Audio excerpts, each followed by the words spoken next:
Mukama yebazibwe, erinnya lyange yenze Grace Mugume. Je nakulira bamanyirya Nansubuga Grace Mugume. Njagala okwebaza Katonda olw'omukisa guno okubeera nga ndi maaso go nzize okwogera ku lugendo lwange engeri gye nalokokamu. Nze nazaalibwa omwami n'omukyala Mugula bagenzi bonna naye baafa nga ndi ku myaka emito ennyo. Mwami Mugula yafa nina emyaka nga 4, maama n'afa nga nina emyaka nga 7, yes. Kati olugendo olwo abantu abo nagenda okutegeera nga balokole. Ngenda okutegeera amagezi gange okujja nga abazadde balokole nga basaba mu kkanisa eya Gospel Messengers Makindye. Kati bantwalanga ku church mu Sunday school ng'empisa. Bayibuli egamba kuza omwana mu makubo ag'okutya Katonda mbu ne bw'alikula taligavaamu. So bwentyo ng'empisa eyawaka taata ne we yafa era mama yasigala nga atwala ku kanisa. Obulamu bwe butyo bwagenda nga naye buli gye butukasuka nga tuli mu kanisa twasabanga ne bakadde bange.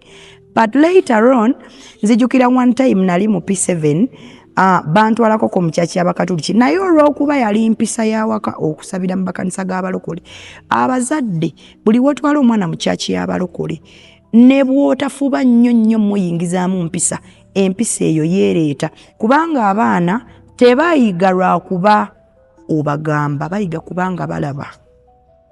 So empisa eyo olw'okuba yali enneetonzeemu nze munnange natuuka mu chachi y'abakatuliki nga mpulira bye bakola sibitegeera era mu service wakati bwe bafukamira bwe bayimuka bwe bakola ki nenyimuka n'enfuluma nga mpulira kino si kyange. So bwentyo kati ntandika bulamu bwa secondary nga kituufu ngenda mu chachi naye nga sijja kulima nti nali mmanyi nnyo Katonda nali nsaba nali ngenda mu chachi tutendereza tusinza naye ntandika nti okutegeera Katonda n'okumwagala. Secondary life nali ndi mu bulamu nga tebweyagaza saagala bazza mu lugendo lwange lwonna.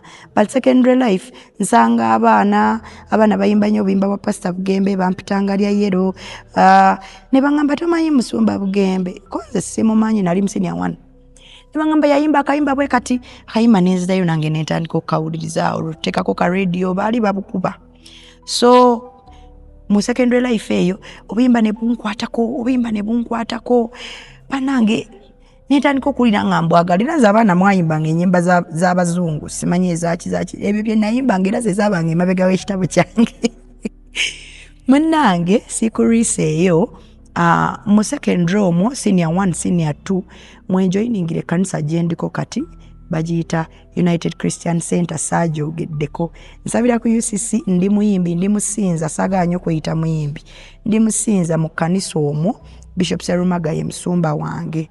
So ekkanisa eyo ngijoyininga ndi mu senior 1 emyaka 2 emabega. Mu kkanisa omwo ennaku yannuma nze ennaku y'ensembeze eri Yesu. Ennaku yannuma nagenda kusomero kwe nali Kawala College nga nsoma naye nga bampeererako ekitundu.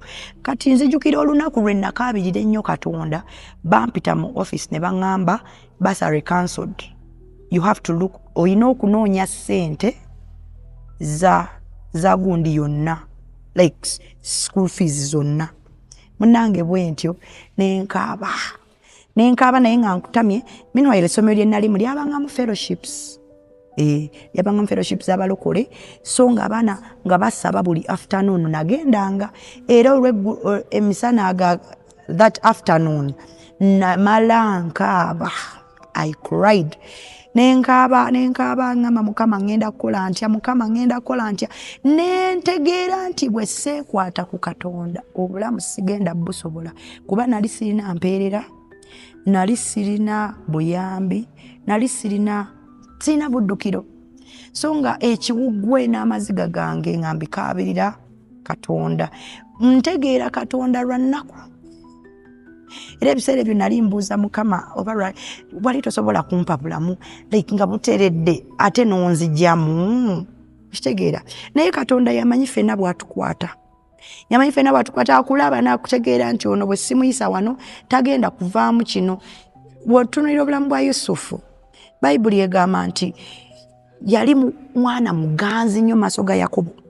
Yamwagala nnyo, amutungidde ekkooti ey'amajjolobero, Abaganda be bagiyita ndowooza, eya kala ennyingi. Amutungidde ekkooti nga muganzi nnyo mu baganda be bonna. Naye Bayibuli egamba Katonda olw'okuba yalina ekigendererwa ku Yozefu, yamwetoolooza n'amwekoolobesa ebirooto byonna bye yafunanga eby'amaanyi. Katonda yalina n'amutwala mu nju ya Potifa, amuggyeyo mu nju ya Potifa, amututte mu kkomera, amazeyo emyaka emirala 2. Okitegeera, Katonda n'amwekoolobesa. Kati ng'oyinza okutuulawo n'ogaana naye Mukama wali tosobola kufuula Joseph Katikkiro just out of the blue nga tomaze kumuyiseeyo. Naye Katonda yali anoonya omuweereza atya Katonda nga yali tasobola kimukola ng'akyali mubiri ebyokubeera nga babibita mu biibite. Kati embeera sometimes zituleetera okumanya Katonda. Katonda takuyisa mu mbeera ebiseera ebisinga mbu olw'okuba takwagala. Oluusi weekebera nga tolina nnyo ky'okoze, naye ng'embeera weeri. Oluusi Katonda tanoonya mbeera, anoonya ggwe. So munnange embeera nze yeyandeeta maaso ga Mukama. Ntegeera nnyo Katonda, bwe mpita mu buzibu sobola kuddukira walala. Nnoonya Katonda paka nga nnyambye. So olugendo lwange olw'okutegeera Mukama bw'ekyo bwe lwajja mukwano gwange. Nentegeera Yesu, nenjagala Yesu, nga bwe musaba bintu bimala ne byekola, kafizi nenkafuna, Katonda nandeetera abantu, Katonda n'ateekawo obuddukiro. Bwentyo bwentegeera Yesu, neneegatta ku kkanisa, weegatte ku kkanisa. Kkanisa nayo yakola omulimu gwayo, bwe ngenda ku ssomero, bwe nvayo bwe ngenda ku kyaki, bwentyo paka okutuuka olwaleero ndi musanyufu okwogera nti Yesu ye Mukama.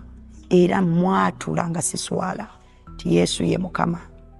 Weewaawo Mukama akumpeere nnyo omukisa. Olwo lugendo lwange bwentyo bwe nategeera Mukama munnange. Era njagala nnyo Yesu. Profile yange sisobola kweyogerako ne sigamba nti njagala Yesu.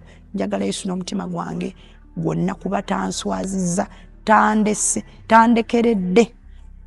Kyenyinza okugamba. Mukama akumpeere nnyo omukisa. Sigadde nze Grace Mugume okuva wano ku UCC Kasubi. Bye bye.